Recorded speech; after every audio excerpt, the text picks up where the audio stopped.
Assalamualaikum warahmatullahi wabarakatuh. Saudara-saudariku, al-mu'takifin wal-mu'takifat dan pemirsa dimanapun berada.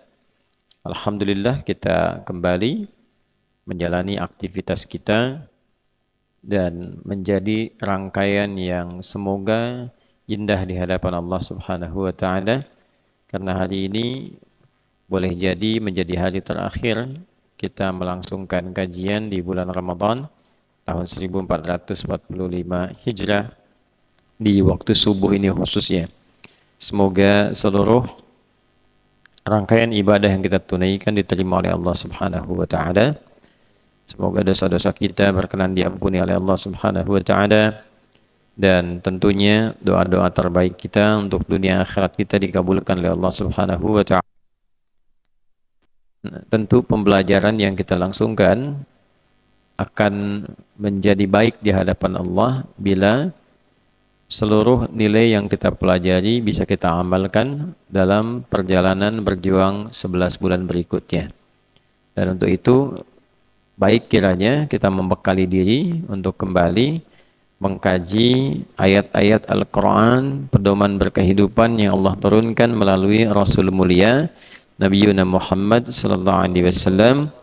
Semoga kita senantiasa diberikan kesempatan untuk mencintai beliau selama berkehidupan dan diberikan kesempatan untuk membersamai beliau serta keluarga dan sahabat-sahabat beliau sallallahu alaihi wasallam di surga kelak dengan izin Allah Subhanahu wa taala. Baik, di pertemuan yang lalu kita telah belajar tentang tingkatan orang-orang yang dekat dengan Allah Subhanahu wa taala. Al-muqarrabina ila Allah Subhanahu wa taala. Orang-orang yang didekatkan kepada Allah Subhanahu wa taala dari standar pertama keimanan, kemudian berlanjut ke ketakwaan, lalu setelah itu kita mendapatkan sifat ihsan di dalamnya dan terakhir sifat cinta. Yang turunan itu semua telah kita bahas di pertemuan yang lalu. Bagi yang baru bergabung, teman-teman dimanapun berada, diperkenankan untuk melihat kajian pertemuan sebelumnya sehingga ada ketersambungan pembahasan kita hari ini dengan pembahasan yang sebelumnya. Pada standar keislaman telah kita jelaskan motivasi beribadahnya seperti apa, dampak ke kehidupannya bagaimana. Jadi kalau ada di antara orang yang menyatakan dirinya muslim, kemudian standarnya baru menggugurkan ibadah, yang penting sholat, khusyuk atau tidak perkara lain, terlambat atau tidak hal yang lain, yang penting kewajiban itu gugur, maka itu baru masuk standar pada yang pertama, keislaman. Bila sudah merasakan ingin ada perubahan, didorong oleh keimanan dan melahirkan kekhusyuan, maka itu masuk pada standar yang kedua, yaitu standar keimanan. Dan itu yang paling basic, yang kedua ini adalah standar keimanan bagi orang-orang yang ingin sungguh-sungguh ibadahnya. Kemudian orang-orang yang bisa mengambil nilai dari kekhusyuan untuk dipraktikkan dalam kehidupan, maka dia masuk pada standar ketakwaan. Oleh karena itu orang-orang takwa perilakunya itu akan sejalan dengan nafas ibadahnya. Jadi semua bagian dari apa yang ia kerjakan adalah hasil atau dampak dari dia beribadah kepada Allah Subhanahu wa taala. Iman melahirkan kekhusyuan, takwa melahirkan perilaku. Jadi kalau dari iman itu kita beribadah kepada Allah dengan khusyuk, muncul sifat khasyah, maka dari takwa nanti muncul akhlak. Nah, akhlak yang dikerjakan karena Allah itu adalah sifat ihsan. Sementara sifat ihsan yang disertai dengan wujud cinta karena Allah, makannya karena Allah, minumnya karena ingin dicintai Allah, bekerjanya ingin dicintai Allah. Tentu ini akan berbeda yang kita lihat di dalam praktek kehidupan. Orang kalau makan atau bahkan makan sebagai ibadah dengan makannya ingin dicintai Allah itu akan lain. Ya, sekarang kita ngaji banyak Al-Quran, saya contohkan kemarin, ngaji merasa sampai ke sifat ihsan, ya, merasa diawasi Allah dengan merasa ingin dicintai Allah, itu pasti akan berbeda. Ya, untuk itulah kemudian kita mempelajari setidaknya 4 tingkatan dalam mendapatkan cinta Allah Subhanahu wa taala. Di pertemuan yang lalu kita sudah belajar tentang cinta standar, yang standar ini hasilnya pun itu bisa istimewa. Ya, hasilnya pun bisa istimewa, yaitu dengan mengikuti seluruh tuntunan Rasulullah SAW yang membimbing kita berperilaku dalam kehidupan. Itu ditemukan di Al-Quran, surah ke-3 Ali Imran di ayat ke-31. Qul in kuntum tuhibbunallaha fattabi'uni yuhibbukumullah. Itu poinnya. Lalu anugerahnya wa yaghfir lakum dzunubakum. Nah, itulah sikap standar kita dalam mencintai Allah dengan cara mengikuti petunjuk-petunjuk yang dibawa dan dicontohkan oleh Rasulullah sallallahu alaihi wasallam. Itu bagian pertama. Jadi kemarin kita sepakat kita berlatih gitu ya untuk meningkatkan itu. Kemudian yang kedua, belajar mencintai Allah dengan standar ibadah. Ya, dengan standar apa? Ibadah. Nah, ini adalah standar kesolehan. Di standar kesolehan. Jadi yang tadi, yang pertama itu umum bagi orang beriman. Ingin dicintai Allah, kerjakan ini. Nah, kalau kita ingin naik levelnya menjadi lebih soleh, lebih baik di atas yang pertama tadi, maka ada standar cinta dalam hal kesolehan. Nah, apa yang dikerjakan ini diantaranya adalah berusaha untuk menjadikan amal-amal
sifat pertama membagi dan kita menghemat untuk kepribadian kita dengan sifat yang sangat dibutuhkan, lalu membagi pada orang lain. Dapat kurma satu bagi dua, kan? Itu contoh paling gampangnya saat-saat kita berbuka misalnya, kan? Dan tidak mudah melakukan itu, punya cuma satu, ya kurma masih bisa dibaginya besar, kuaci itu bagi dua. Nah, itu hal-hal yang demikian tuh ya kadang-kadang penting. Kalau berbagi dua dengan anak kan bisa dikasih semua, ya kan? Dengan pasangan bisa dikasih semua. Tapi mungkin dengan orang-orang yang datang membutuhkan belum tentu bisa diberi. Ya, nah, ada kisah yang sangat menarik. Ini tersambung ya, silsilah kisah-kisah ini. Dulu di era-era tahun 90-an tuh sangat viral kisah ini. Ada beberapa orang pejuang sedang berjuang di jalan Allah Subhanahu wa taala. Kemudian dalam kondisi mereka di akhir itu kehausan. Yang pegang air itu cuman satu orang, tinggal satu. Lalu dia melihat saudaranya lebih membutuhkan daripada dia, haus. Padahal sama-sama haus. Kan? Jadi kalau digambarkan, di sini ada 4 orang lah kurang lebih. 1, 2, 3, 4. Yang di samping ini melihat ketika dia kehausan, akhirnya dia berikan air itu yang di tangan dia untuk satu porsi itu kepada temannya. Kamu duluan katanya saudaraku. Ya?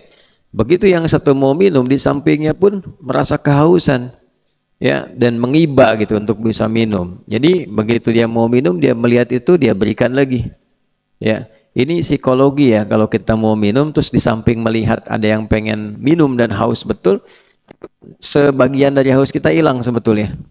Sebagian dari haus kita walaupun tetap haus. Ya kan? Nah, inilah sebabnya kenapa kita mesti melihat kepada yang paling bawah untuk menimbulkan syukur. Jadi kalau kita punya 1000, ya lihat kepada yang 500. Kalau lihat ke atas itu ingin selalu merasa nambah dan selalu merasa kurang. Itu poinnya. Tapi kalau kita melihat yang ke bawah, ya, itu akan menambah pada yang diri kita dan merasakan kenikmatan pada apa yang telah kita peroleh. Lalu yang ketiga ini begitu akan minum, ya kan? Dia pun melihat yang keempat tuh haus, ya.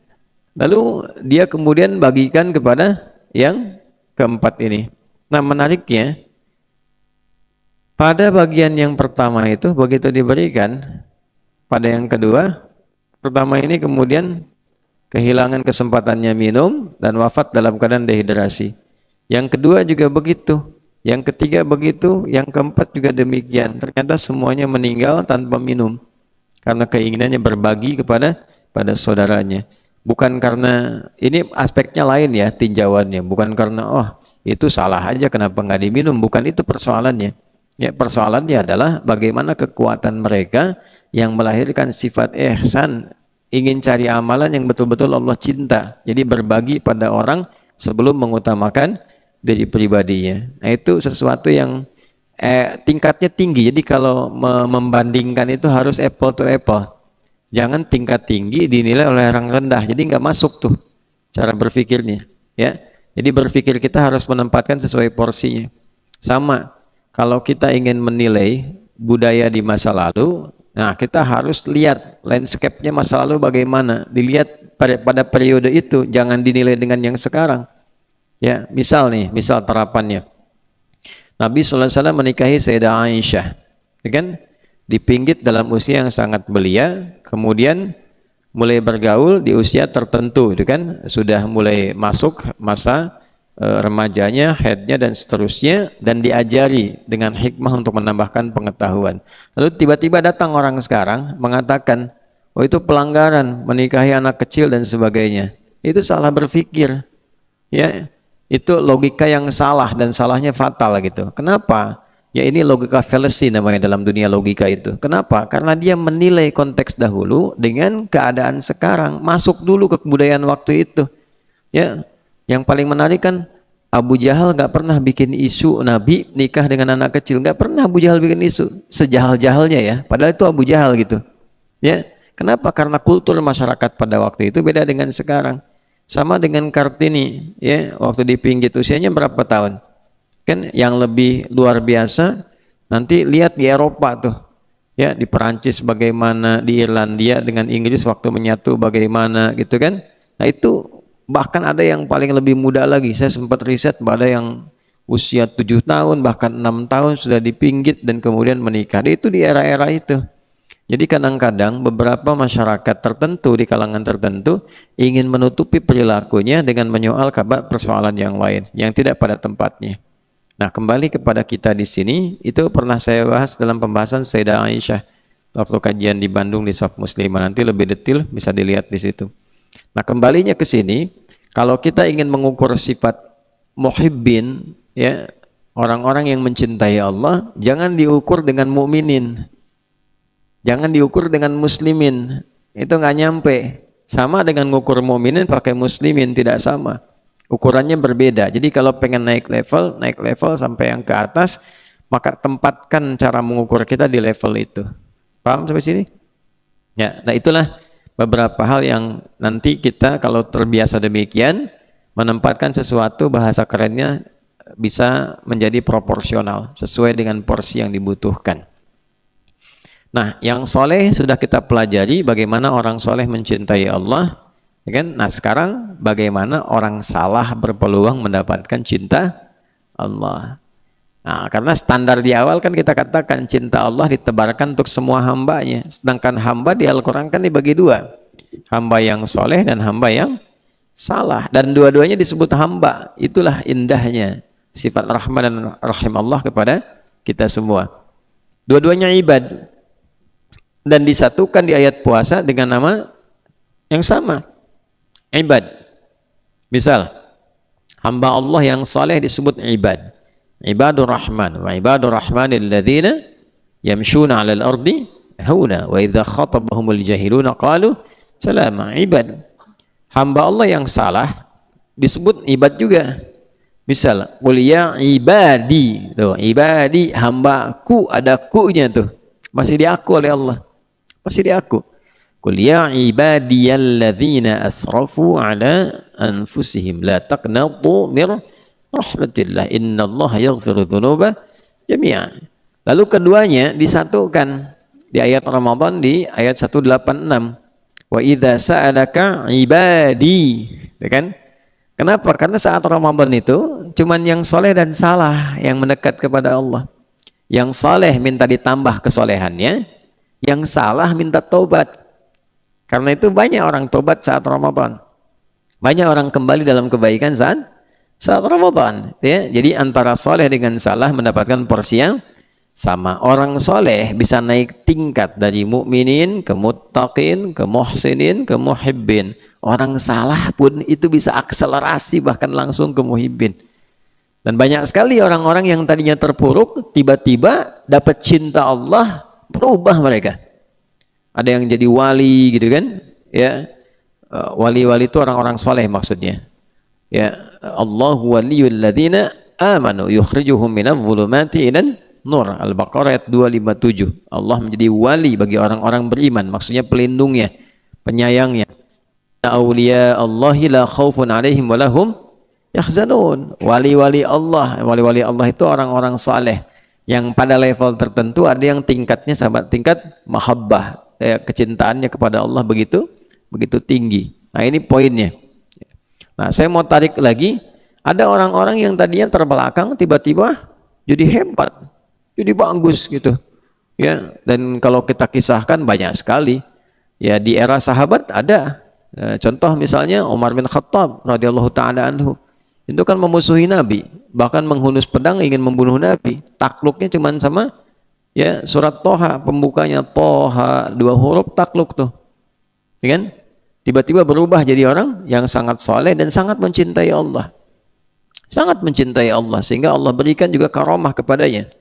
Salah satu karamahnya nanti kalau kita baca manaqib ulama yang ada di kitab-kitab hadis, Al-Bukhari itu bab-bab terakhirnya manaqib, keutamaan ulama. Di situ kalau pengen jadi ulama betulan, tiru itu.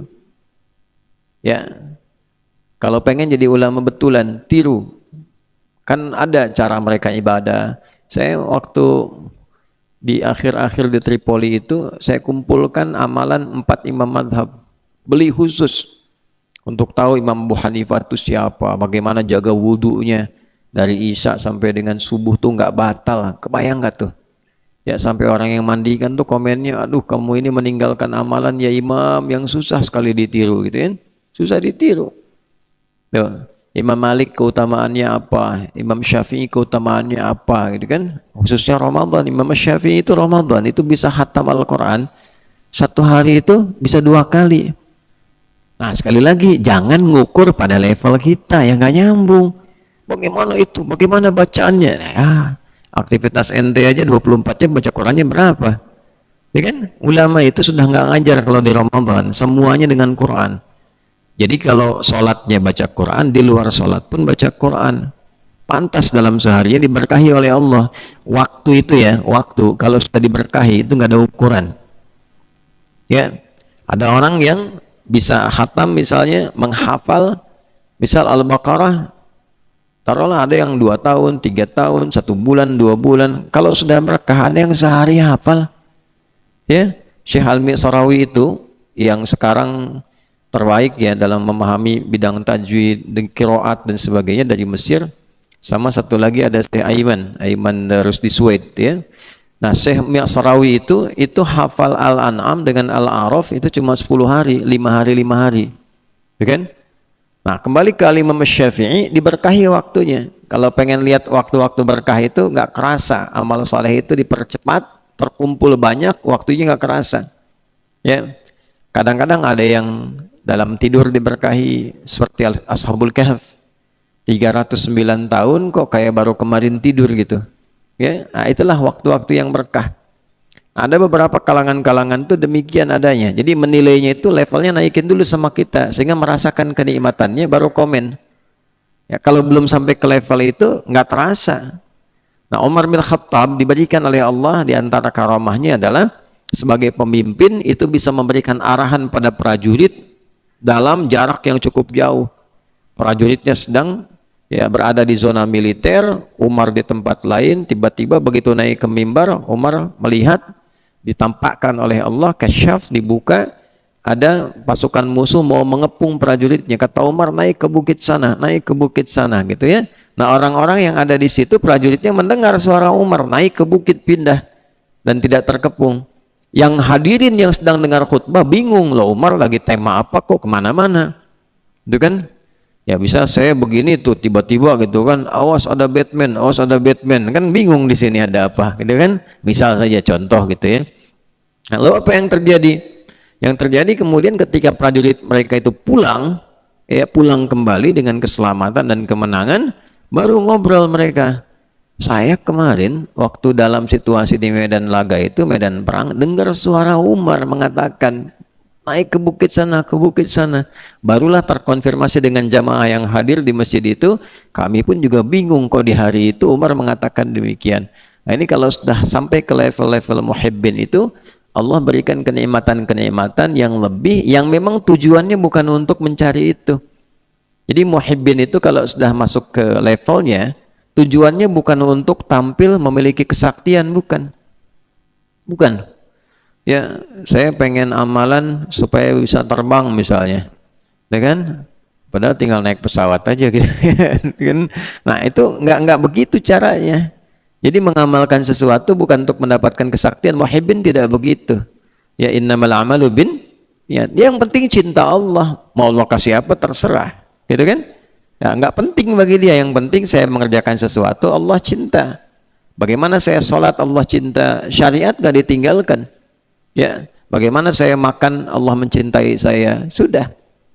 Nah, jadi kalau sudah pada level-level demikian, masya Allah banyak doa-doa yang terkabul. Ya, ada ulama-ulama saleh itu yang kadang-kadang nggak diminta doanya tuh lihat ada seorang saleh luar biasa, ilmunya banyak, takwanya tinggi, termasuk muhibbin. Ya, apa yang terjadi begitu lewat, ada seorang bapak yang matanya buta, ya kan? Terus kata temannya yang satu, nanti ada ulama, ya, alim si fulan akan lewat tuh. Dia deket banget sama Allah. Coba kamu sapa ketika lewat, minta. Jadi begitu ulama itu lewat, alim itu lewat, dikasih tahu, dipanggil, ya fulan, saya minta tolong, mohonlah pada Allah supaya Allah menyembuhkan mata saya. Ya, itu cuman 2 kalimat aja gitu yang disampaikan. Ya, semoga Allah menyembuhkan matamu, gitu aja. Terbuka lagi, sehat kembali. Ya, jadi orang-orang, tapi bukan itu yang dicari, bukan supaya kalau berdoa begini, kalau menatap begini, kalau melihat Pak Endang Darmaji langsung kelihatan apa isi kepalanya, keinginannya apa gitu. Nah, bukan itu yang dicari, bukan itu. Jadi puncak ketinggiannya adalah kepasrahannya untuk meraih cinta Allah Subhanahu wa Ta'ala. Dan biasanya orang-orang begitu nggak pamer, ya, nggak buka praktek gitu, ya, dan tidak terlalu royal untuk memberikan informasi, biasa-biasa saja, ya. Jelas sampai sini? Baik. Nah, pada aspek-aspek demikian kita dapatkan ada orang-orang yang dulunya larut dalam kesalahan tapi kemudian melimpah dalam kesolehan. Ya, kalau di kita yang dengar cerita-cerita di masa lalu, ulama-ulama kita misalnya ya tidak luput juga dari pantauan kita. Misal yang sering kali viral gitu kan, Sunan Kalijaga itu, ya, apa latar belakang sebelumnya? Bagaimana Allah kemudian memuliakan derajatnya dan sebagainya. Atau juga yang lain-lain yang bisa kita dapatkan, ustadz-ustadz, ada yang dulunya kan aktif di dunia yang tidak mudah. Ya, misalnya dulu yang populer Anton Medan misalnya kan, nah, siapa sebelumnya, lalu Allah angkat pada nilai kebaikan. Artinya orang-orang yang ingin berubah menjadi lebih baik itu pasti diberi peluang oleh Allah untuk kembali pada kemuliaan. Nanti hebatnya begini, kisah masa lalunya itu menjadi hikmah. Ada orang yang masa lalunya kelam jadi bincangan. Siapa dia? Emang dulunya juga begitu, pantas dia perampok, dulunya nyolong, kan? Terus itu begitu tuh. Nah, kalau ini enggak, Jadi walaupun dulu misalnya pernah mabuk, dulu pernah begini begitu, jadi hikmah.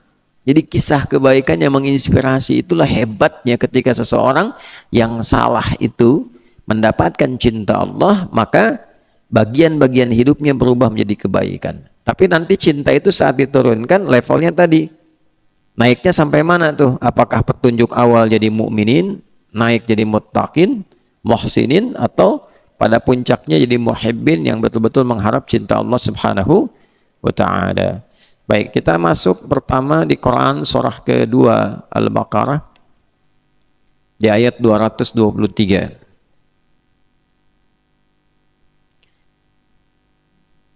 Sudah?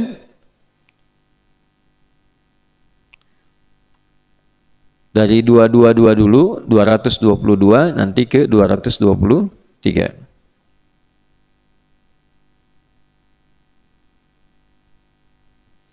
Walaupun ini persoalan tentang masa-masa sucinya dan pergaulan antara istri dan suami, tapi nanti di dalamnya ada poin-poin kebaikan yang mengisyaratkan pada sifat-sifat kesolehan untuk mendapatkan cinta Allah. Lalu nanti ayat 223-nya adalah kesadaran menjaga itu minimal dengan takwa untuk persiapan pulang menghadap Allah. Ya, barulah diberikan kabar gembira dengan level keimanannya. Sudah? Baik. Di ayat 222-nya dibuka dengan wa yas'alunaka 'anil mahiyad, gitu kan? Nah, lihat ke ujungnya, langsung ke ujungnya. Atau kita baca dari awal supaya ada ketersambungan yang baik. A'udzubillahi minasyaitonirrajim. Bismillahirrahmanirrahim. Wa yas'alunaka 'anil mahiyad qul huwa adhan fa'tazilun nisaa fil mahiyad. ولا تقربوهن حتى يطهرن. Ada? فإذا تطهرن فأتوهن من حيث أمركم الله. Dah. Makanya di situ waqaf. Waqaf lebih bagus. Qaf dengan lam, ada alif. Waqaf aula, singkatan. Qaf, lam, kemudian ada alif, singkatan dari waqaf aula. Berhenti lebih bagus. Karena dari segi makna ada korelasi, tapi nanti ada makna kedua yang sifatnya lebih umum. Itu maksudnya. Kalau sod, lam, alif, sola, tulisannya wasola aula, disambung lebih bagus. Karena walaupun ini ada jeda untuk berhenti, membuka makna baru, tapi makna dengan sebelumnya tersambung lebih bagus. Ya, contoh begini misalnya. Ya, ini kan tentang ada orang minta fatwa, ya kan? Tentang istri yang sedang dalam kondisi haid, masa liburnya, bagaimana pergaulan dengan suaminya. Secara singkatnya, tunggu biar bersih dulu, ya kan? Tunggu biar bersih dulu, biar bersih, biar sehat semuanya, karena itu kan sedang mengeluarkan bagian dari darah-darah kotor, ya, ada satu bagian dari ovum yang tidak terbuahi, kemudian juga kotor keluar. Nah, di masa-masa kotor itu berpengaruh kepada bagian tubuhnya, baik secara emosional, secara pikiran dan sebagainya, tidak stabil. Ya, kemudian dalam bagian tubuh juga itu masih dibersihkan. Jadi tidak baik ada hubungan antara suami dengan istri di fase-fase itu, karena nanti dampaknya banyak, baik itu di dalamnya kotor ataupun di luarnya banyak secara emosi yang tidak stabil. Ya kan? Tapi zik mana? Zik ada nggak? Wah, itu zik. Nah, kalau nanti sudah nikah, sudah sidang, sudah jelas gitu kan, kuliahnya nikah misalnya ya. Nah, nanti ada aja ya ketika ketemu pasangan hasrat, ingin dan sebagainya itu yang menjadikan ya walaupun tidak terjadi hubungan seksual, kan, tapi kadang-kadang pendekatan-pendekatan itu ada sehingga berpotensi melahirkan hal-hal yang kurang bagus. Disitulah kemudian muncul terakhirnya taubat. Innallaha yuhibbut tawwabin wa yuhibbul mutatahhirin. Kalau kamu ada kesan pengen melanggar itu, perbaiki, taubat gitu kan. Nah, dan juga Allah senang orang yang senang menyucikan diri. Jadi istri menyucikan diri, kita pun menyucikan jiwa. Sama-sama menjaga keadaan itu. Kalau ada kondisi terprovokasi oleh setan, hadirkan sikap tobat supaya mendapatkan nilai kebaikan di sisi Allah. Itu makna ketersambungannya. Tapi ujung ayat ini ketika ada waqaf aula, qa, kemudian lam dan alif, ada nggak di atasnya? Itu kan qaf, lam dan alif kan? Ya kan? Waqaf aula tuh di situ itu. Maksudnya apa? Bagian terakhir ini itu membuka makna baru yang sifatnya umum. Al-ibratu bi umumil lafzi la bi khususis sababi. Hukum itu diambil dari kadar keumuman lafaznya, tidak diambil dari kekhususan sebabnya. Jadi bagian kedua, paragraf kedua di bagian ayat ini menunjukkan pada satu hukum yang baru, yang penting nilainya, yang tidak terkorelasi langsung dengan paragraf sebelumnya di ayat dimaksud. Paham nggak sampai sini? Nah, apa hukum barunya? Lihat kalimatnya, innallaha yuhibbut tawwabin. Ini poinnya. Ya kan? Inna, sekali lagi sering kita sampaikan, harfu nasbin wa taukidin tansibul isma wa tarfa'ul khabara mabniyun 'alal fathi la mahalla lahu minal i'rab. Tuh ya. Ji, nanti kalau mau niru apalin tuh. Mana Fajri? Ji, syahid. Kalau mau niru apalin tuh ya. Inna harfu nasbin wa taukidin tansibul isma wa tarfa'ul khabara mabniyun 'alal fathi la mahalla lahu minal i'rab. Secara singkatnya adalah huruf yang berfungsi untuk menguatkan dan melahirkan hukum nasab. Dalam bacaan nasab itu kalimat berikutnya harakatnya fathah kalau dia mufrad. Ya, kalau jama' dia bergantung. Kalau mudzakkar salim maka ada ya sebelum nun. Ya kan? Innal muslimin, ya kan? Innal mu'minin dan seterusnya. Kalau dia jamaknya misalnya muannats salim, ya, maka di ujungnya adalah kasrah. Ya, innal muslimina wal muslimati, ya, mu'minina wal mu'minati. Jelas ya? Baik, itu pakai inna. Tapi dalam hal makna fikih lughah artinya menanamkan sesuatu dengan kuat. Tancapkan, nasaba. Sering saya katakan, nasaba rajulu asahu fil ardi. Seseorang menancapkan tongkat itu dengan kuat sehingga tidak goyah. Jadi kalau ada inna membuka satu kalimat dalam Al-Quran, maka tancapkan informasi di ayat itu pada jiwa kita dengan kuat. Jangan sampai goyah. Ya, jangan sampai goyah. Itu pesan Allah. Karena saking pentingnya, tancapkan jangan goyah. Ya, innallaha, tancapkan pada hatimu jangan sampai goyah, kuatkan pada jiwamu, sungguh Allah itu yuhibbut tawwabina, ya, amat konsisten mencintai. Penting ya, amat konsisten mencintai, karena itu fi'il mudhari', ya, li ifadatil hadir wal istimrar wal mustaqbal. Fi'il mudhari' itu fungsinya menghadirkan yang sekarang, terus membersamai, konsisten, dan juga ya hadir di masa depan. Jadi maksudnya sekarang terus sampai kapanpun. Present, continuous, and future. Jelas ya? Itu bahasa Inggrisnya kurang lebih demikian. Jadi yuhibbu, sekarang akan mencintai kalau engkau melakukan ini. Kalau engkau terus menjaga itu, Allah pun konsisten mencintaimu. Sampai kapanpun, sampai nanti engkau pulang kepada Allah, engkau pulang dengan status yang sangat dicintai. Nah, siapa yang meraih ini? At-tawwabin, orang-orang yang senang taubat. Ya, orang-orang yang senang apa? Taubat. Nah, taubat itu kan identiknya biasanya awalnya dengan salah kan? Ya kan? Mengapa kita sering bertobat? Karena memang sering salah. Mata sering salah lihat, dihitung. Lisan sering salah bicara, telinga sering salah dengar, diakumulasi.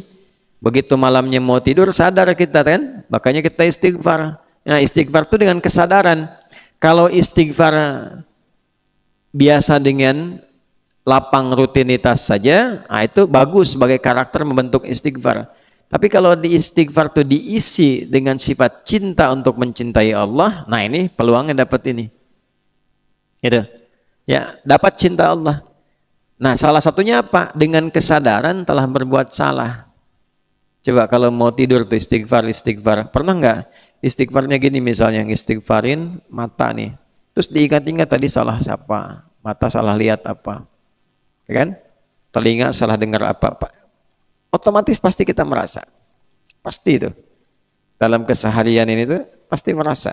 Jadi ketika akan tidur kemudian istighfar, kita merasakan begitu disebutkan astagfirullah. Coba latihannya begini ya. Misal astagfirullahaladzim, astagfirullahaladzim, astagfirullahaladzim. Terus diurut tuh mata, telinga, lisan sampai ke kaki, itu hasilnya beda. Dengan sekedar kita astagfirullah, astagfirullah, astagfirullah. Beda hasilnya. Lain. Ya, nah ini poin. Kalau taubat itu dilakukan untuk mendapatkan cintanya Allah dan berlangsung konsisten, taba, kan? Taba. Kalau terus berlangsung, tawab. Kalau banyakan, tawabun. Kalau jadi objek dari Allah untuk dicintai, tawabin. Jelas? Taba yatubu.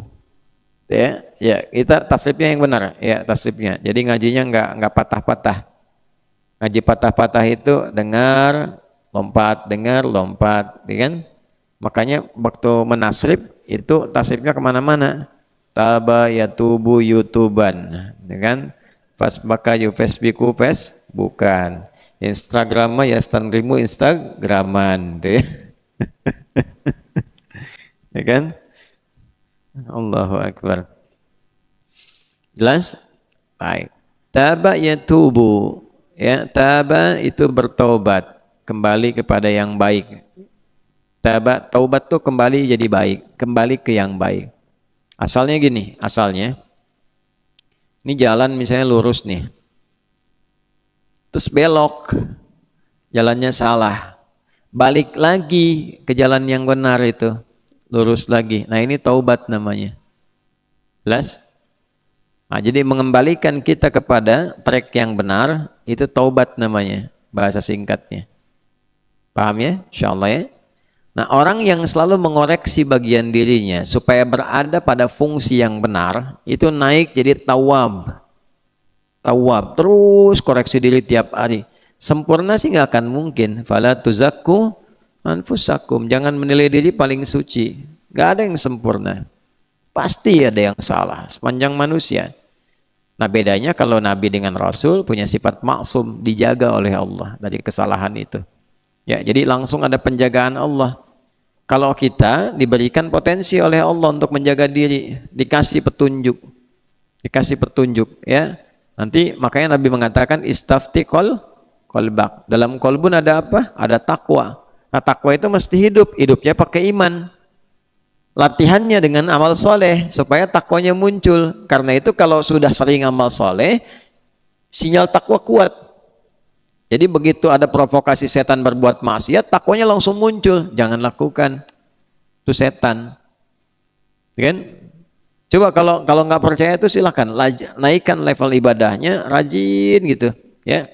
Nanti begitu ada yang mungkar, provokasi dari setan itu, nah takwa berfungsi sebagai nahyu, mencegah itu, jangan kerjakan, jangan lakukan. Nah, kalau takwa tidak dilatih dengan amal soleh, sinyal imannya meredup. Itu yang menjadikan orang-orang yang jarang ibadah itu mudah dan rentan terkena maksiat. Ya, ada yang level kedua, kan yang diaktifkan dalam takwa iman. Ada orang ibadah tapi tidak mengaktifkan iman. Ya, artifisial aja, cuman luarnya aja kelihatan gerak-gerak, imannya nggak aktif. Sama dengan begini. Halo, apa kabarnya di sana? Masya Allah, sehat-sehat ya. Padahal sinyalnya nggak ada. Nyambung nggak? Handphonenya nyala, sinyal nggak ada. Bisa terkoneksi nggak? Enggak, cuman gaya aja seperti orang nelpon. Pencet-pencet ya. Tuh, padahal nggak nyambung apa-apa, cuma lihat foto-foto doang tuh. Ya. Yang lainnya nggak kelihatan. Nah, itulah seperti itu. Jadi iman itu mau naik turun tergantung kita mendapatkan dan berusaha menghadirkan sinyalnya. Antum kan kalau nelpon nggak ada sinyal, ambil jalan. Entar nih sinyalnya nggak ada. Kenapa ketika terkoneksi dengan Allah tidak mengaktifkan sinyal? Ya. Tapi jangan juga menggunakan cara-cara yang tidak tepat. Bukan waktunya telepon. Ya. Paham ya? Nah, jadi itu kondisinya kayak gitu. Jadi kalau kita naikin sinyalnya dengan baik, sinyal takwa keluar, nanti mode pencegahan ada. Mode untuk support juga ada. Yang hebatnya begini support itu, belum waktunya sudah diingatkan. Misal, nanti sholat zuhur siang. Padahal belum zuhur, baru habis subuh, sudah ingat zuhur. Kalau modenya kuat, ya nanti Idul Fitri besok, jangan dulu sekarang, kan? Diingatkan tuh. Jadi begitu ada yang misalnya tidak sesuai standar, hatinya langsung berkata, oh ini ada yang kurang tepat gitu. Nanti kurang tepat itu mengimbangi yang tepatnya seperti apa dan responnya pun bagaimana gitu. Nah itulah sinyal-sinyal itu yang kita naikkan. Yang paling menarik adalah orang-orang yang ingin bertaubat, Allah diberi peluang, oleh Allah diberi peluang akselerasi percepatan mendapatkan cinta Allah. Bayang nggak tuh? Tadi di awal saya buka dengan kisah-kisah yang sangat luar biasa. Ya, tokoh-tokoh terdahulu banyak, ya, Ibnul Mubarak, kan? Kemudian juga ada Ibnu Dinar dan sebagainya, gitu, Malik bin Dinar. Itu luar, lihat latar belakang sebelumnya mereka siapa. Di zaman-zaman Nabi paling banyak. Karena kan hidupnya jahiliyah. Ya, kalau ingin lihat wali-wali terbaik tuh di era Nabi, sahabat-sahabat itu.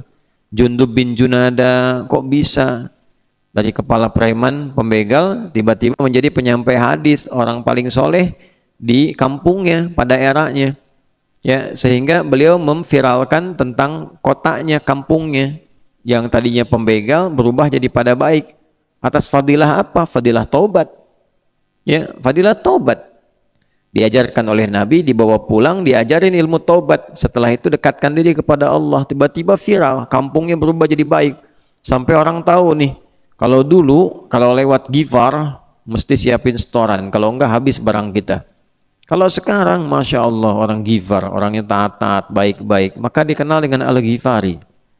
Nama aslinya Jundub bin Junadah. Ya, Al-Imam An-Nawawi sampai memasukkan itu, ya, hadis-hadis beliau itu, bahkan dalam, ya, di bagian pembuka yang Al-Arba'in itu masuk hadis ke-18 itu kan Jundub bin Junadah, dan itu hadisnya hadis takwa, dan seringkali Jundub ini duet dengan Muadz bin Jabal dalam periwayatan hadis. Jadi kalau antum belajar sanad-sanad hadis itu seringkali menemukan duet maut antara, ya, Jundub bin Junadah dengan Muadz bin Jabal. Ya, duet maut itu kan artinya kuat, hebat gitu kan, dan seterusnya. Itu sanad-sanadnya itu muttasil dengan baik, isinya pun luar biasa, dan rata-rata isi-isinya itu pengingat kepada nilai kebaikan.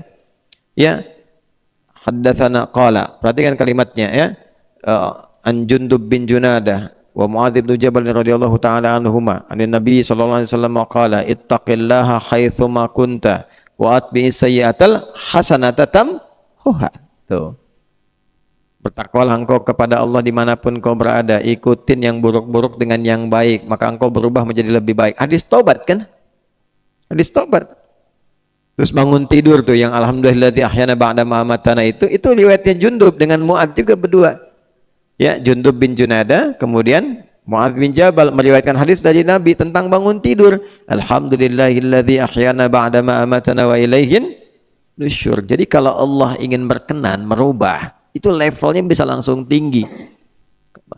Jadi kalau ingin mendekati Allah karena salah, rumus cepatnya dari Al-Quran tuh coba naikkan level tobatnya ke level cinta, ke level muhibbin. Jadi tobat itu karena cinta Allah. Kan tobat tuh macam-macam kan motivasinya. Tobat tuh satu, ada yang pengen diampuni dosanya.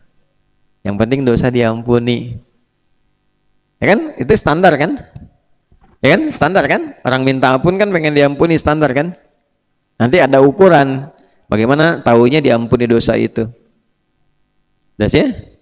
Yang kedua, ada yang pengen dibimbing jadi baik, pengen berubah. Makanya di Qur'annya taba wa aslaha. Ya, setelah bertobat, berubah jadi baik. Tobat kamu berubah. Kan gitu kan? Ya kan? Yang kedua itu kan naik berubah, diampuni dosa jadi berubah. Nah, yang ketiga ini yang mahal. Yang mahal. Tobat ingin dicintai Allah karena punya rasa cinta terhadap Allah. Ini yang paling mahal. Ya, ini yang paling mahal.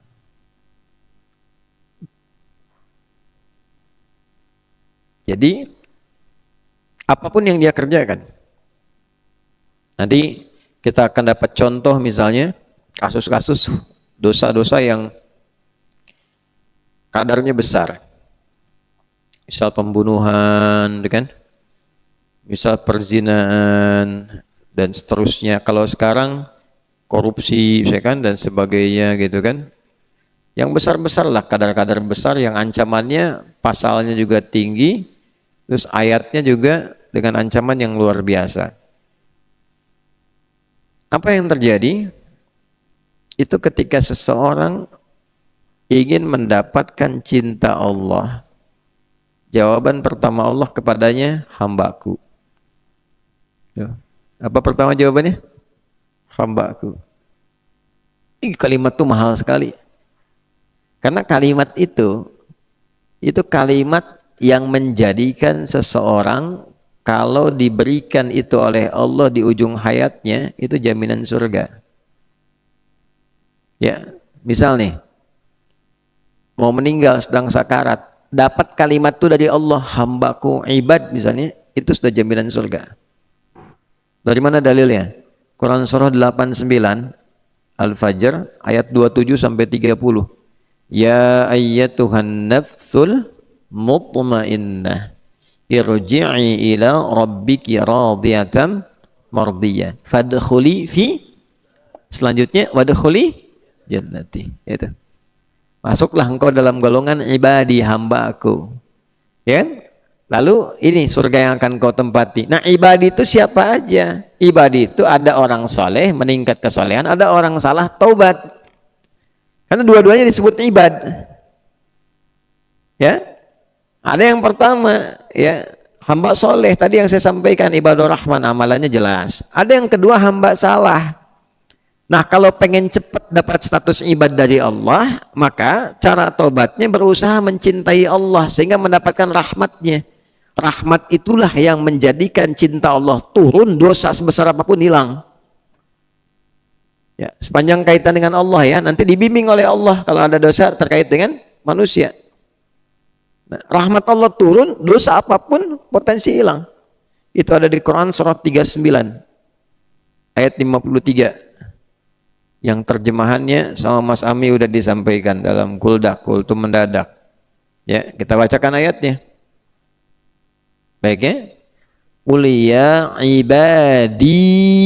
Tuh, kalau kita wakaf, ibadinya muncul. Viralkan Muhammad SAW katakan, wahai hamba-hambaku.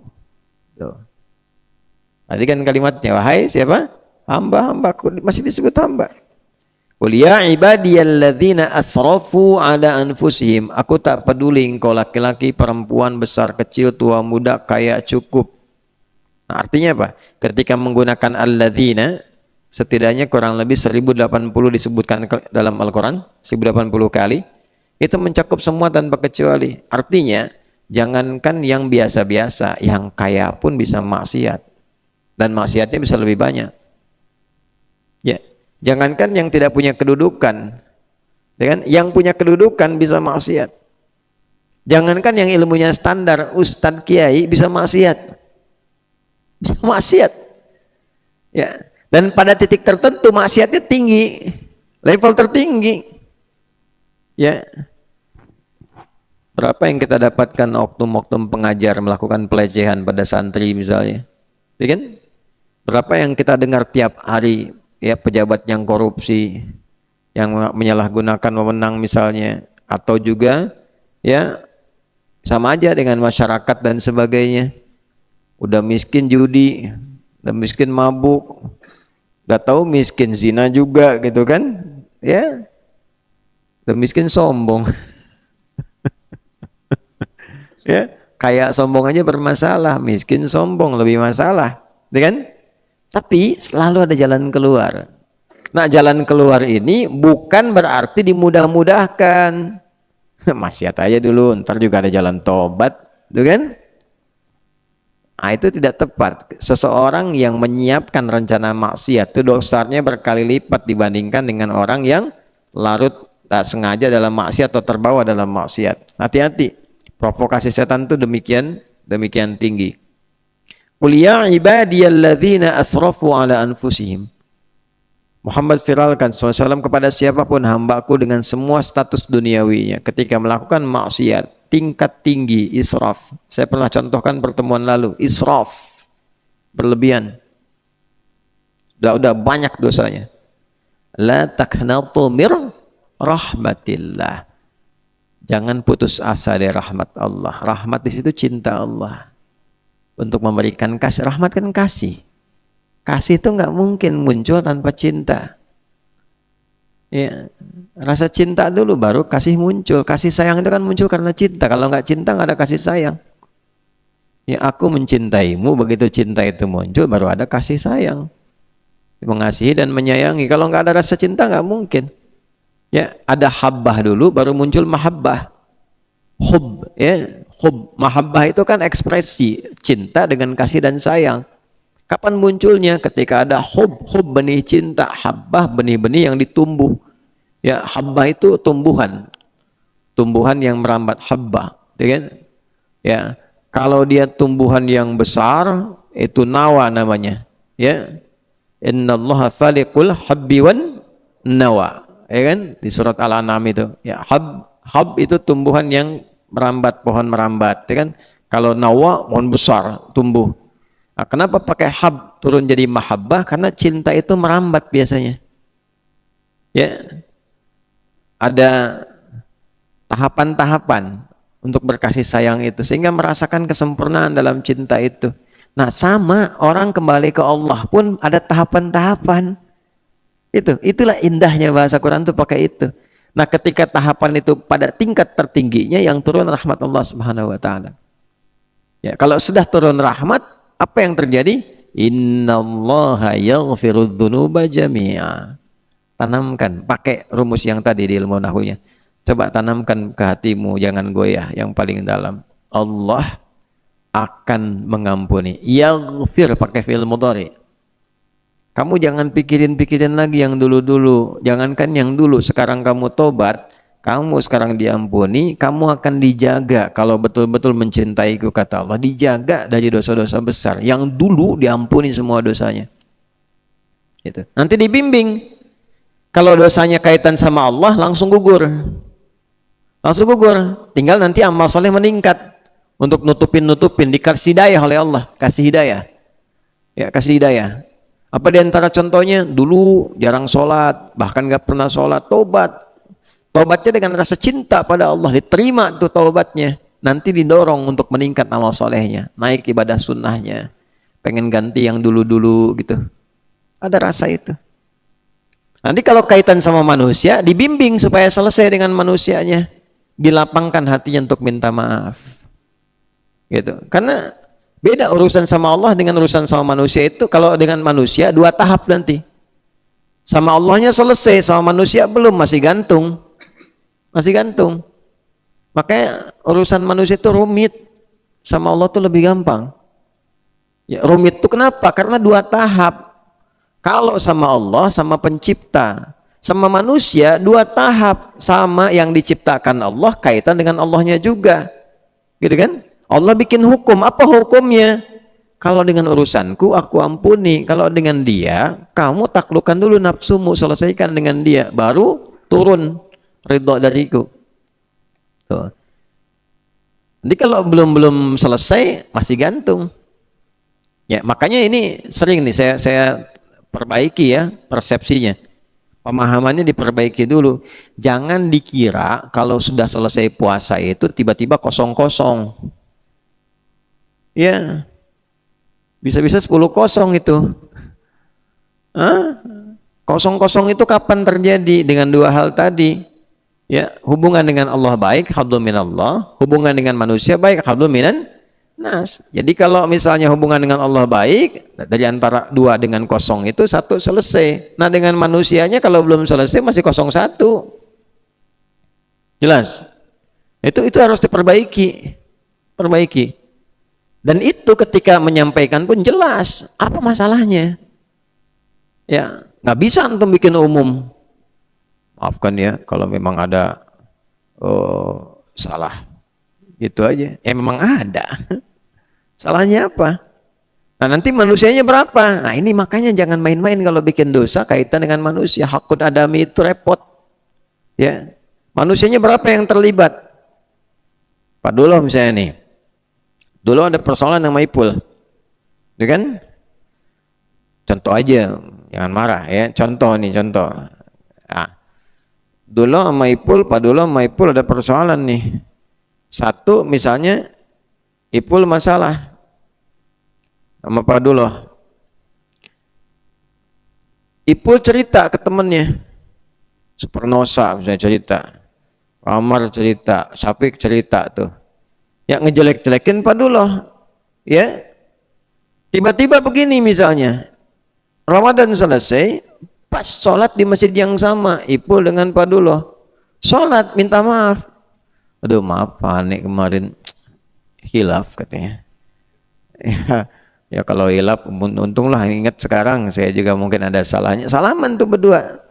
Kosong-kosong dua-duanya, tapi antara Ipul dengan Supernosa, dengan Amar, dengan Syafiq belum selesai. Sebelum itu diralat. Tuh, makanya jangan sembarangan pasang status. Apalagi pada aspek yang keliru, belum jelas, sudah ngambil kesimpulan, sudah menyebarkan, sudah bikin gosip, itu ngeralatnya susah. Ya, dan biasanya itu yang paling susah. Kalau Pak Duloh begitu tadi mendapatkan fitnah demikian, itu transferan pahala banyak dari sini, dari sini, dari sini itu, ya piramid itu sampai ke atas tuh. Ya, ya multi level maksiat gitu kan. Nah, ini yang tuh maksiat, ini dapat transfer pahalanya. Yang ini dosa. Ikut-ikutan. Ya kan? Nah, itu yang tidak mudah dan ini yang paling membahagiakan setan. Tertawa aja setan makin banyak tuh. Ya, ada reseller nih katanya. Setan paling senang kalau yang begitu tuh.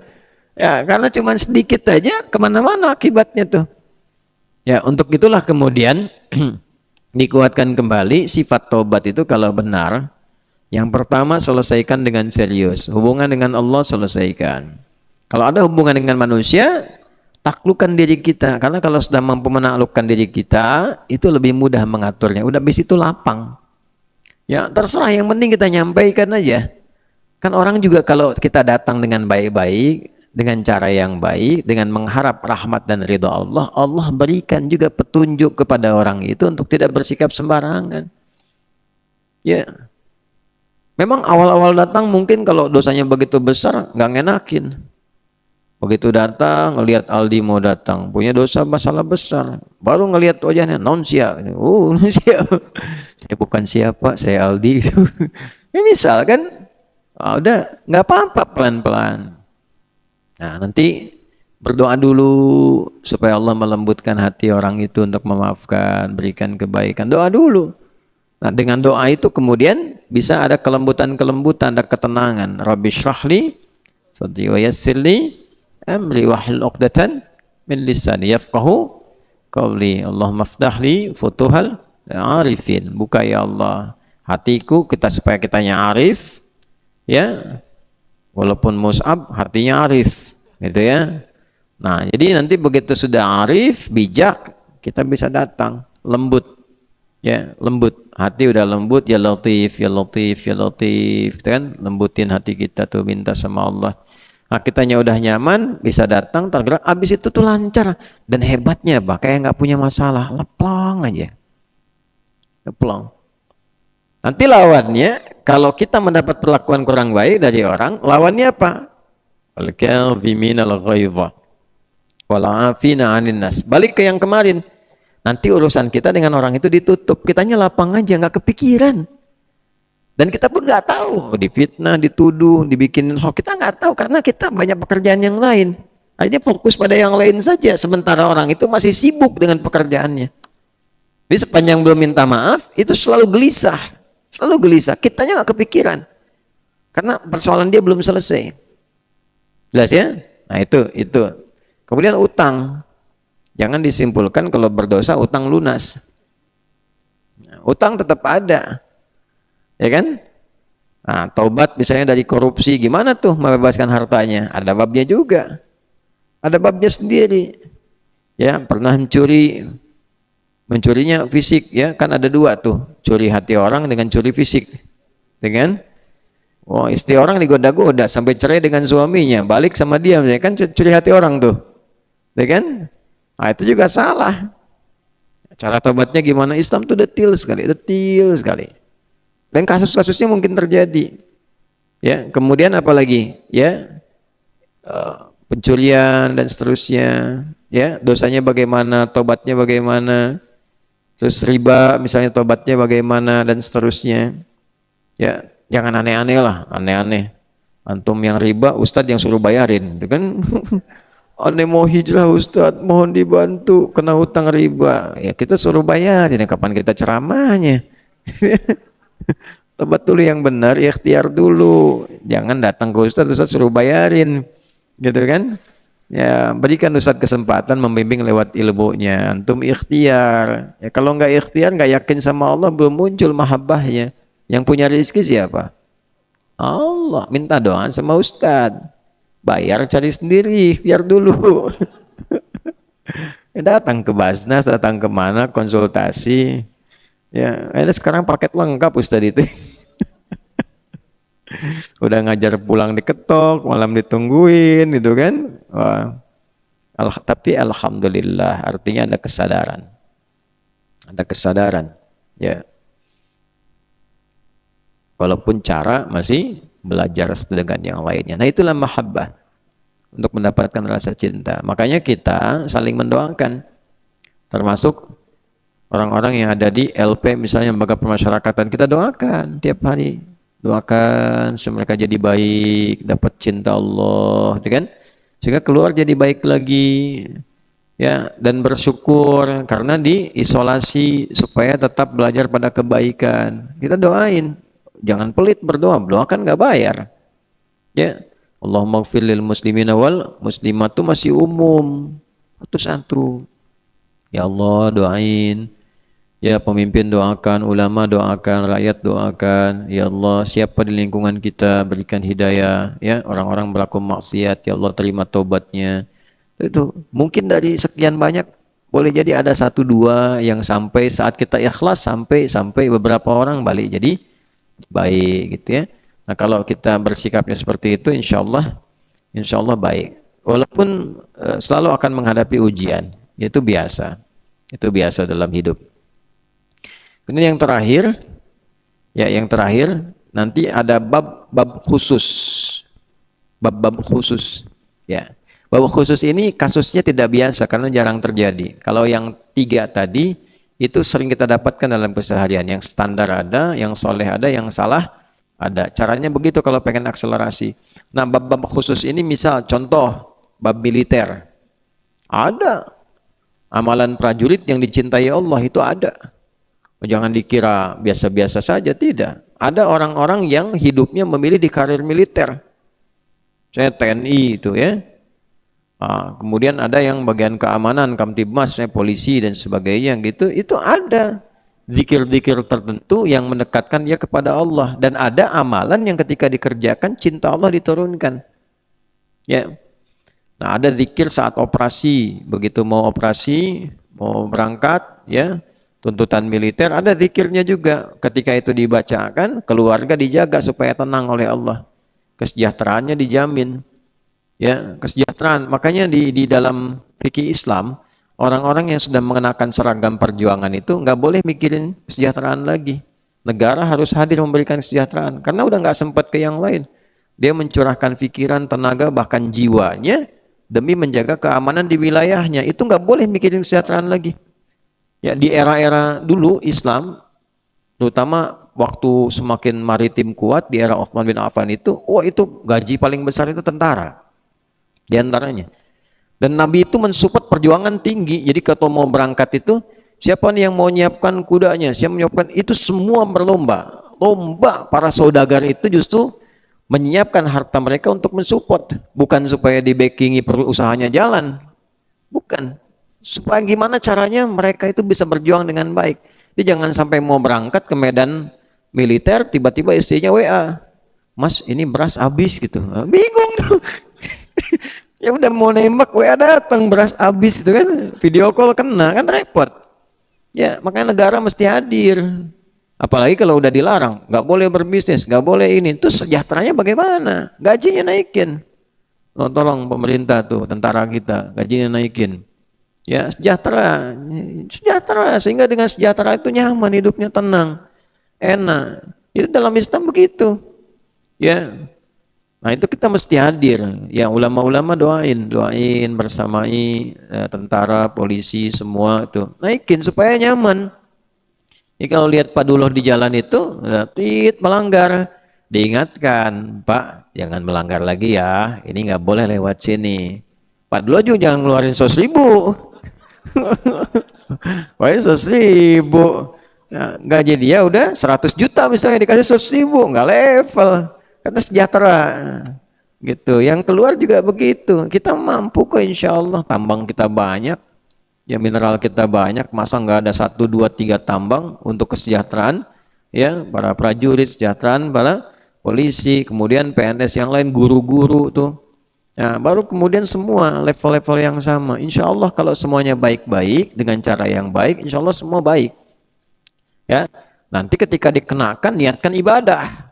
Makanya di surat Al-Kahf itu ada orang pakai baju hijau-hijau masuk ke dalam surga riang gembira, pakai gelang-gelang emas, wa yalbasuna libasan khudra, pakai baju hijau-hijau. Itu ulama kita tuh dulu waktu ya sama-sama dia melahirkan, membina, kemudian mendampingi, itu detil sekali, itu detil sekali. Di dunianya terhormat, di akhiratnya mulia. Itu. Tapi semua mesti kembali kepada nilai kebaikan. Nah, kalau sudah begitu, zikirnya apa di surat As-Saff untuk mendapatkan cinta Allah. Kalau udah ada tugas-tugas gitu di aspek militer, bagaimana caranya berjuang, cinta Allah dapat. Ya. Nah, itu ada di surat As-Saff. Saff, barisan yang kuat, yang kokoh. Jadi pasukan yang kuat, yang kokoh, yang rapi. Di ayat keempat. Coba halaman 551. Paling kanan tuh sebelah bawah. Ayat keempat. Innallah yuhibbu tuh. Yuhibbul ladzina yuqatiluna fi sabilihi saffa ka'annahum bunyanum marsus. 551 betul enggak? Paling kanan. Ya, nah ayat 4 tuh. Innallaha yuhibbul ladzina yuqatiluna fi sabilihi saffa ka'annahum bunyanum marsus. Allah sangat mencintai, pakai fi'il mudhari. Alladzina yuqatiluna, orang-orang yang berjuang, juang qital di sini dalam medan perang, dalam militer. Perjuangan menjaga supaya aman, tenang, masyarakat tentram. Makanya ibadahnya bisa enak. Itu ada di surat Quraisy. Li'ilafi Quraisy, ilafihim rihlatasy syita wa falyabudu rabb hadzal bait alladzi at'amahum min ju'. Stabilitas ekonomi. Negara itu bisa tenang rakyatnya kalau nggak lapar. Yang penting nggak lapar. Kalau lapar pasti kriminal, maksiat, pengen nyuri, pengen ngerampok, asalnya karena lapar. Makanya gimana caranya ekonomi stabil? Itu teori pertama dasar bernegara. Ada beberapa pilar di Al-Quran. Pilar spiritual, pilar ekonomi, nanti pilar fisikal. Ya, yang satu itu pilar spiritual dulu. Spiritual itu penting, paling kuat. Berketuhanan, dasar kita, ketuhanan yang Maha Esa. Mesti ada ketuhanan. Ketuhanan itu kalau punya Tuhan, punya nilai-nilai berketuhanan, nanti nilai spiritual kuat. Walaupun lapar, tetap emosi stabil. Fisik tetap kuat. Itu kita lapar sekarang puasa. Main bola, kuat aja. Dulu militer, waktu aksi militer, perang Badar kan Ramadan. Kita waktu proklamasi Ramadan, 9 Ramadan. Jangan lupa. Ya. Jangan lupa itu. Nah, kemudian yang terjadi apa? Orang-orang yang saat lapar itu emosi juga stabil. Ketika dia apa? Spiritualnya meningkat. Begitu spiritual meningkat kan ada kesabaran. Sabar. Mau makan? Sabar. Habis maghrib. Mau minum? Sabar. Habis maghrib. Istri, suami, dan nikah? Sabar. Habis maghrib. Siksa sana tarawih. Habis maghrib. Ah, Pak Duloh ini ada aja nih. Duloh. Habis maghrib. Aduh, sabar, latihan, sabar, zik. Tuh. Sabar, kuliah dulu, lulus dulu, sabar. Anak orang mau diwisuda, diri sendiri wisuda aja belum. Sabar, tonton tuh sama calonnya tuh. Ya, Jackie Chan, lulus dulu. Ya, ya kita pemirsa di sini lengkap semua ya. Keponakan Jackie Chan ada sini ya. Supernosa ada, apalagi tuh ya, wali kota juga ada sini tuh. Alhamdulillah ya, lengkap lah. Pokoknya kita itikaf tuh waktunya ibadah khusyuk, bahagia, tapi tidak menurunkan marwah, kan? Tidak bohong, tidak dusta. Yang penting kita saling menghormati, membahagiakan, dan kita betul fokus dalam ibadah. Balik seperti tadi.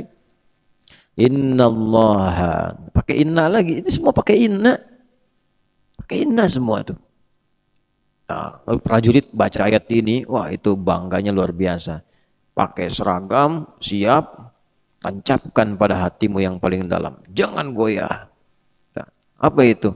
Innallaha yuhibbul ladzina yuqatiluna fi sabilihi shaffa. Ketika engkau akan berangkat membawa misi, tanamkan pada jiwamu yang paling kuat. Aku mencintaimu, kata Allah.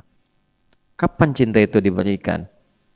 Ketika semua operasi yang akan dilakukan itu dilakukan dengan shaffa. Rapi, kompak, terukur, saling menolong, saling membantu, dan diniatkan untuk mencintai Allah. Itu bedanya. Gitu. Menaati Allah. Yang muslim tuh begitu. Nanti bonusnya itu operasi tuntas, selesai. Bonus itu. Ya. Kalau tahap tertinggi yang paling tinggi, para sahabat tuh kalau udah waktu-waktunya berjuang, itu saya ilustrasikan begini ya. Ada baru pulang nih. Begitu baru pulang nyampe rumah udah lama, berbulan-bulan, istri udah nyambut, ya, semua udah mandi, udah mau makan, lagi ngobrol begini. Baru datang. Tiba-tiba ada panggilan, nada munadin lil jihad, panggilan ada operasi militer berikutnya, jihad. Itu langsung pamit sama istrinya, mah panggilan Allah tiba, papa pamit dulu ya. Oh, sin tuh kalau dalam posisi begitu gimana kamu tuh? Baru pulang operasi sambut istri gitu kan, tiba-tiba ada panggilan, berangkat sekarang gitu kan, bilang sama istri, mah, papa ada panggilan dulu ya. Gimana tuh? Pul gimana tuh Pul tuh? Ya, udah itikaf di sini pulang ke rumah, tiba-tiba saya telepon, Pul merapat, gimana tuh? Istrinya gimana tuh? Tarbiyah dulu. Istrinya ditarbiyah, ya supaya nggak ada keluhan. Apa istrinya? Berangkat deh bang. Bismillah. Kalau kita nggak ketemu di dunia, ketemu di surga. Masya Allah. Ntar dulu baru nyampe. Itu kan tarbiyahnya nggak jalan. Karena ini disampaikan dan tahu tujuan hidup.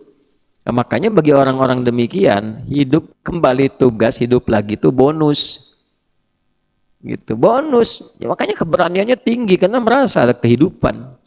Bukan kematian, ada kehidupan. Itu sempurna tugas. Ya. Jadi begitu sudah dilakukan, nah shaffa. Ya, shaffa itu yang terukur, strateginya bagus, rapi, mitigasinya bagus, saling menolong satu dengan yang lain. Jadi kalau ada yang sulit, yang lain dibantu. Ya kan? Jiwa korsanya tinggi.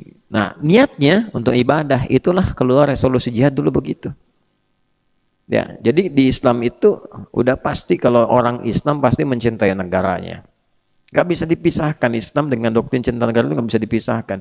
Jadi kalau ada kejadian, wallahu alam, dan kita berlindung dari itu ya, ada gawat misalnya negara nih, itu yang pertama berdiri garis depan pasti orang Islam. Karena kita punya doktrin ini. Dan itu bagian dari mahabbah kita kepada Allah. Dari mahabbah kita. Wih, bergerak. Preman yang mabok aja bisa jadi jihad fisabilillah gitu. Yang tatoan tuh bisa keluar. Nabi dilecehkan, jangankan yang biasa, yang tatoan yang mabuk bisa keluar tuh. Siapa yang hina Nabi katanya kan? Gitu. Cintanya tinggi. Ya, alhamdulillah, makanya tuh jangan pernah lihat orang dengan perilaku maksiat yang ada, lihat dengan kesempatan dia tobat. Bi'aini rahmah. Dengan kacamata kasih sayang. Kalau udah begitu tuh kita ke semua tuh sama rata. Hadir kita bersamai. Ada orang kurang, hadir. Ya ka'annahum bunyanum marsus, seperti bangunan yang kokoh. Bangunan itu kan saling melengkapi. Kita ada zeninya, ada armednya, kan sifat sosialnya, perlengkapannya, ada darat, laut, udara, semua. Nah itu kompak, rata. Masyarakat juga membersamai, namanya manunggal bersama rakyat, manunggal bareng-bareng. Ya kalau ada yang kurang, anggaran kurang dari atas, kurang pas, datang. Kita yang berlebih siapa kumpul. Lama doain, teman-teman yang punya ya saudagar-saudagar fasilitasi, ya yang usaha-usaha itu jangan pamrih, jangan digunakan hanya untuk jaga. Orang udah latihan berbulan-bulan, tahun-tahun latihan perang, suruh jagain toko, ya, nah, jagain perusahaan, suruh begini begitu, nggak begitu caranya, support, itu kan, jangan transaksional, jiwanya itu jangan sampai dibeli gitu ya. Nah, walaupun kemudian ada hal-hal demikian untuk membantu, niatkan juga supaya stabil, sehingga sifat saling membantunya menjadi baik. Ya, jangan melayani pada sesuatu yang buruk. Kalau sudah begitu, apapun yang dikenakan itu nilainya cinta Allah turun. Nah, terus antum nih murid-murid yang jadi pejabat ke atas itu, nah itu disupport, siapkan, harus tahu paham hukum ini, paham. Oh, petugas guru, sejahterakan guru supaya ngajarnya nggak nyambi-nyambi sehingga murid ilmunya setetes-tetes. Ya, setetes di sini, setetes di sana, nggak nyambung-nyambung. Ya baru ngajar di sini anaknya teriak, SPP belum dibayar, Pak. Akhirnya pamit sebentar waktu istirahat, ngajar les dulu. Balik lagi. Ya, di sini ngelas, di situ ngeles, gitu kan? Jadi nggak nyambung. Lasan belum selesai udah ngeles ke sana. Ya, akhirnya ditanya, "Dari mana, Pak?" Jawabannya ngeles. Ya, jadi nggak nyambung, ilmunya nggak utuh. Sama, ya. ASN itu kan ada 3, ya. Satu siapa? Ada guru kan, pengajar dan seterusnya. Kemudian TNI, Polri. Yang ketiga kan di birokrasi, sama-sama semua itu. Nah sifat-sifatnya beda-beda. Rakyat-rakyat ini kalau sudah itu baik, kita juga jadi sejahtera, terdorong. Insya Allah, ya. Makanya awalnya itu kenapa ketuhanan dulu? Karena dengan berketuhanan itu turunan yang berikutnya muncul semua. Ya, manusia itu bisa adil dan beradab kalau merasa ada Tuhan. Kalau nggak ada Tuhan, nggak merasa ada Tuhan, itu mohon maaf, adab nggak akan muncul. Ya, ojek jalan sama calonnya tuh, nggak bertuhan misalnya tuh, nggak bertuhan, bukan cuma naik beca sebeca berdua, tukang beca seasan, nggak ada. Bukan cuma itu. Ya, begitu jalan yang dilewati misalnya sepi. Ya, suasana hutan dan sebagainya, nggak merasa ada Tuhan, itu berubah. Ya, Razik yang kelihatan sekarang seperti seorang dai bisa jadi monster saat itu tuh, karena hilang, nggak ada Tuhan, nggak ngerasa ada Tuhan, bebas melakukan apapun. Karena itu di tempat-tempat yang merasa nggak bertuhan, maksiat itu biasa aja. Tapi ketika bertuhan, ketuhanan yang Maha Esa, punya Allah, kita ada kontrolnya. Disuap pakai surat sendirian, uangnya nempel, merasa punya Allah, ada Allah, malu, enak, ya kan? Sama anak orang nggak sembarangan gitu, ya nyaman kita, merasa ada Allah. Nah itu berketuhanan, baru muncul adab. Adil tuh nggak bisa optimal kita. Supernosa anak 2, apakah bisa adil pada keduanya? Belum tentu. Sama istri bisa adil? Belum tentu. Tapi kalau punya Allah dibimbing kita, gimana menyikapi, gimana membawa, gimana menempatkan, itu poinnya. Ya, kita bersatu. Kalau yang bukan menggerakkan sifat ketuhanan, nggak akan bisa. Ikhtiar kita aja itu pasti punya kompensasi. Sekarang maunya tuh begini, bayarannya apa? Dapat apa gitu. Tapi kalau kita lakukan lillah, nggak ada bayaran, semua kuat. Ya. hikmah itu datang, sifat bijak itu, kemudian musyawarah bisa adil, kalau semua punya sifat ketuhanan. Kalau enggak, musyawarahnya punya kompensasi, kumpul-kumpul transaksi, saya dapat apa, kamu dapat apa. Tapi kalau kita bertuhan, yang di bawah maslahat, titik temunya kemaslahatan, kita kumpul ini, kebaikannya apa untuk orang di luar kita, baru muncul keadilan. Itulah 5 sila tuh, ketuhanan yang maha, kemanusiaan yang adil dan berada, persatuan Indonesia, kerakyatan yang dipimpin oleh hikmat kebijaksanaan dalam permusyawaratan perwakilan, keadilan sosial bagi seluruh rakyat Indonesia. Nah, ngajinya total. Kalau itu bisa kita lakukan dengan baik, itu jalan. Nah, itu kasus-kasus. Jadi ada beberapa segmen-segmen tertentu yang mendapatkan cinta Allah. Nah, nanti di lain itu ada bakti pada orang tua, hubungan orang tua dengan anak, hubungan suami dengan istri, hubungan guru dengan murid. Jangan dikira biasa-biasa saja. Ya, kalau saya mengajar, melakukan karena cinta kepada Allah, itu dapat sesuatu. Anda pun belajar menghormati guru dengan cinta kepada Allah, bukan karena faktor gurunya. Faktor cintanya kepada Allah, yang Allah titipkan pengetahuan kepadanya, titipkan misalnya contoh darinya, lalu kita mencintai Allah dengan cara misalnya bersikap baik kepada guru, itu dapatnya beda. Antum lihat ya, ulama-ulama kita yang hebat-hebat dari dulu sampai sekarang, bagaimana adab mereka kepada guru itu dan niatnya apa. Saya selalu sering berikan contoh Imam Nawawi Al-Bantani, karena kita di Banten nih. Imam Nawawi Al-Bantani itu betul-betul mencintai Allah dalam pencarian ilmunya, sehingga ketika mau berangkat itu yang diinginkan Allah apa? Kan ilmu, bukan aib. Maka beliau selalu membawa harta tertentu di sakunya untuk sedekah sebelum berangkat ke majlis. Sedekah, infak, bagiin orang dengan niat apa? Enggak pengen lihat aib gurunya. Karena namanya manusia pasti punya aib. Ya. Jadi sibuknya apa? Dengan ilmu, akhirnya berkah. Nggak pernah tahu aib gurunya. Ya, bukan berarti lihat nggak lihat, dengar nggak dengar, tapi nggak pernah peduli dengan itu, ditutup, dihijab oleh Allah. Sehingga dengan itu semua biasa aja yang kelihatan baik. Nah, sehingga muncul kaidah dalam ilmu adab. Kalau kalian ngaji adab, kita ngaji adab, ada kaidah. Men, perilaku guru itu selalu harus ditakwilkan oleh muridnya sepanjang yang bisa ditoleransi. Ya. Bukan pelanggaran maksiat betulan. Ya, guru bersikap buruk kepada santriwati, udah tahu pelanggaran, ditakwilkan, oh itu mungkin ingin memberikan energi tertentu. Bukan itu. Ya, maksiat itu namanya. Jelas ya? Nah, tapi kalau kita lihat misalnya sesuatu sikap yang kadang-kadang begini, dalam posisi apa seperti itu? Lihat. Cek. Wajar atau tidak. Ya kan? Nah, demikian adanya kalau kita bisa berlihat baik, dan nanti aspek berikutnya keberkahan. Keberkahan itu bisa dipakai di luar majlis. Ya, luas, sifatnya luas.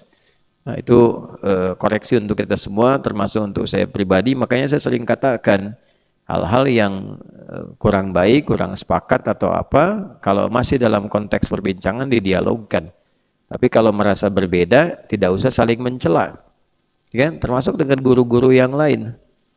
Ya, dengan guru-guru yang lain ada kebaikan, silahkan diambil, dilihat, ya kan? Tapi kalau bicara hal-hal yang kita tidak sepakat, ya sudah, ditinggalkan pada aspek itunya.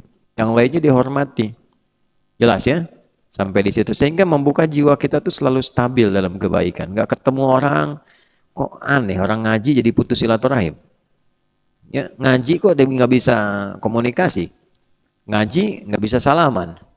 Ngaji, dulu orang ngaji jadi tersenyum, sekarang ngaji orang cemberut misalnya, berarti ada yang salah. Ya kan?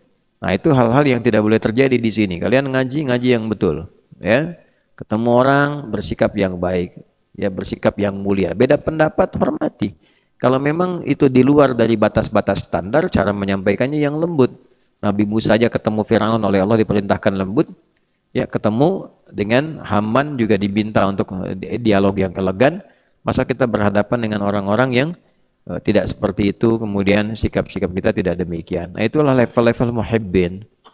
Ya, belajarnya karena cinta pada Allah atau karena pengen pintar. Kalau pengen pintar aja, nanti penuh dengan dalil, tapi ekspresi dalilnya tidak optimal. Ya, jadi muslim yang maksimal. Ya, bukan hanya ganteng maksimal, tapi ya muslim maksimal. Muslim maksimal itu levelnya muhibbin. Habis ini bikin kaos nih, Muslim maksimal.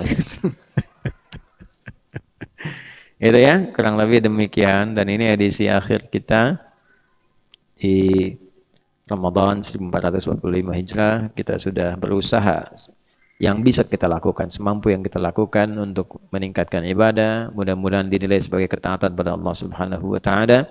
Kita juga berusaha mengoreksi diri. Nanti sore kita husukkan niat kita sebelum akhir dari hari ini untuk sama-sama kita berdoa, minta kebaikan, minta diampuni dosa. Dan demikian seperti saya sampaikan tadi, setelah kita qiyam, bahwa semua kita pasti punya jejak-jejak hal yang kurang baik. Untuk itu alangkah lebih baik semuanya melepaskan diri sehingga keluar dari sini semua baik.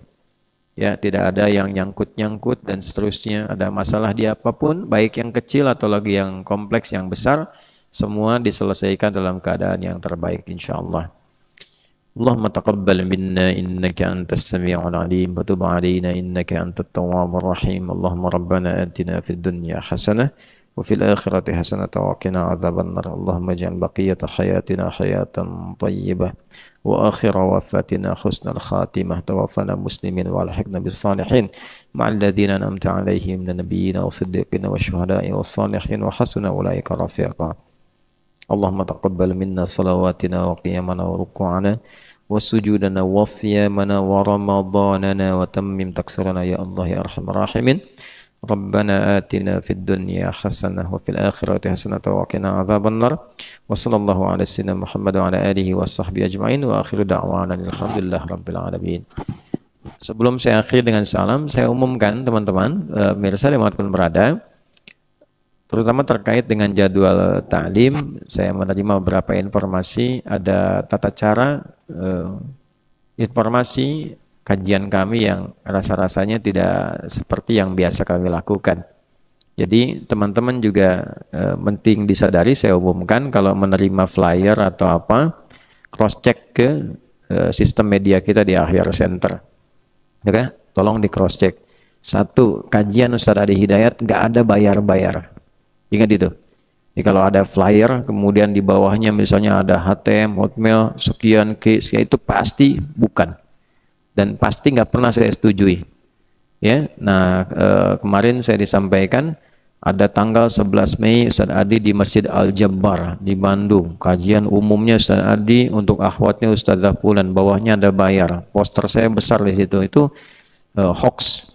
Ya. Dan itu tindakan salah, nggak ada konfirmasi ke manajemen dan nggak pernah nyampe ke saya, dan itu tidak ada kegiatan saya tanggal sekian di tempat yang dimaksudkan. Jadi kalau teman-teman khususnya Bandung sekitarannya ada informasi demikian, itu hoax. Dan untuk pembuatnya ini bulan Ramadan, hati-hati ya, hati-hati orang berbuat taat jangan sengaja berbuat maksiat ya. Satu, itu nggak ada bayar-bayar. Yang kedua, saya nggak pernah minta apapun. Mau minta tarif, minta apa, nggak pernah saya minta demikian. Kalau ada kita berangkat, malah berangkat sendiri. Dan nggak usah repot-repot gitu kan. Nah, di daerah-daerah juga kalau mau ngundang-ngundang, jangan repot-repot. Kami bisa datang, insya Allah datang. Ya, jangan sampai masyarakat kumpul-kumpulkan uang, nggak baik seperti itu. Kami datang, nggak usah merepotkan diri. Ya, Pemda itu yang daerah-daerah, lebih baik uangnya dipakai untuk masyarakat. Pakai untuk masyarakat. Saya datang bukan untuk cari uang. Ya, kita datang bawa risalah untuk menyampaikan hal-hal yang baik. Kalian juga begitu nanti. Ya, jangan sampai kalian berdakwah itu cari-cari demikian. Nggak baik. Ya, Allah sudah cukupkan kita mendapatkan ilmunya secara gratis. Nah, apa yang menjadikan kita kemudian mencari sesuatu yang bukan bagian dari prioritas yang Allah berikan kepada kita. Ya, jaga itu baik-baik. Sebelum kita keluar, sebelum kita berdakwah, kalian pulang mungkin akan diminta khutbah Jumat apa dan sebagainya. Zik. Nah, mau nikah ya, ada biaya, jangan cari dari begituan. Ya, minta sama Allah. Allah maka kita punya Allah. Ya, paham? Nah, Jackie Chan dia paham tuh. Ya, baik. Terima kasih. Assalamualaikum warahmatullahi wabarakatuh.